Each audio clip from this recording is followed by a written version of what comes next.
నాయకుడు అంటే ఎవరు? విజనరీ అంటే ఏంటి? ముందు చూపు.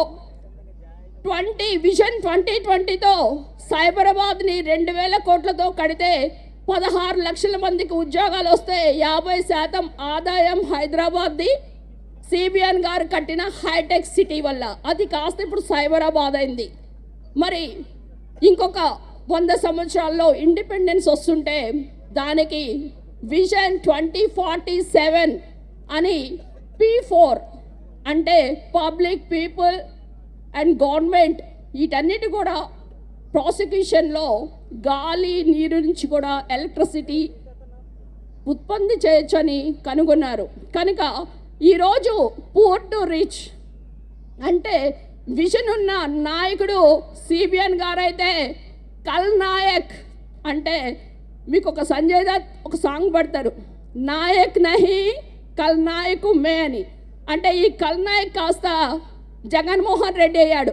మీరు దొంగకి చేతిలో తాళాలు పెడితే రాష్ట్రాన్ని మొత్తం కూడా ఒక ఛాన్స్ అంటే జనాలకి ఇక ఛాన్స్ లేకుండా రాష్ట్రాన్ని అధోగతి పాలు చేశారు. కనుక ఈరోజు మీరందరూ కూడా ఒకటే గుర్తుపెట్టుకోవాలి, రానున్న రోజుల్లో యువతకి ఉద్యోగాలు కావాలన్నా, మహిళలకి రక్షణ కావాలన్నా, రైతులకి భరోసా కావాలన్నా మీకు ఏ ప్రభుత్వం కావాలి? తెలుగుదేశం. కనుక రణమా యుద్ధమా? ఈ జరిగే కురుక్షేత్ర యుద్ధంలో అభినవ దుర్యోధనుడు మీరు ఎవరిని వర్ణిస్తారో?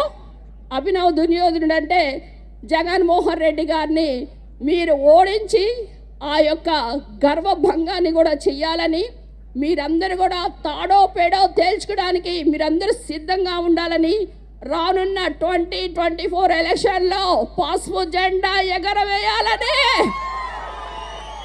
మీ అందరినీ కూడా కోరుకుంటూ, మరి ఇంత పెద్ద పెట్టిన వచ్చిన తాడికొండ నియోజకవర్గ అభిమానులకు మరి చాలా చోట నుంచి మరి ఈరోజు వచ్చారు.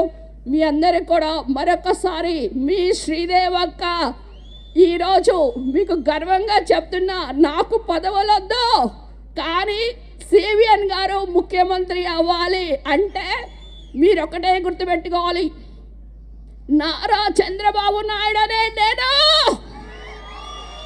ఆంధ్రప్రదేశ్ రాష్ట్ర ముఖ్యమంత్రిగా ప్రమాణం చేస్తున్నాను అనే మాట కొరకు మీరందరూ ఎదురు చూసినట్లు నేను కూడా ఎదురు చూసినాను. కనుక అందరూ పెద్ద పెట్టిన సైకో పోవాలి.